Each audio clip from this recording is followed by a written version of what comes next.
this lesson, we're going to look at atomic radius as a periodic trend.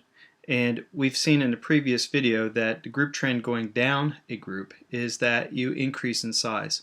And that's easily explained by the addition of energy levels, which increases the area of probability with increasing energy level. But the period going from left to right is that the trend is that it's going to decrease, even though we're adding more electrons. And the question is why? If we're adding more electrons, why is it going to be getting smaller?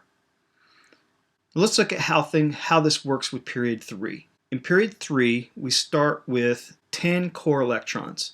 The first and second energy level are filled with the S and P, in the second energy level having a total of 8, and in the first energy level a total of 2. So we've got 10 core electrons. So in our calculation for sodium, we are going to have 11 protons as our Z. We're going to have 10 as our core electrons, and the effective nuclear charge then is a value of 1.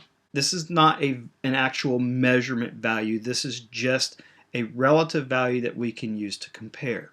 If we go up 1 proton, we now get to magnesium, and magnesium has 1 more proton. It's got 1 more electron. That electron is going into the third energy level.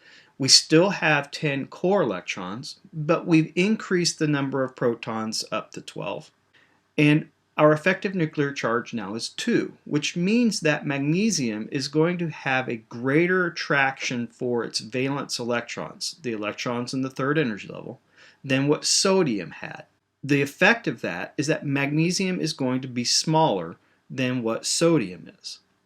If we continue on, we can see as we go across the period that we keep adding a proton and an electron, but the core number of electrons continues to be the same. So our effective nuclear charge as we go across the period is increasing. And that increasing effective nuclear charge is going to cause the atom to be smaller and smaller and smaller.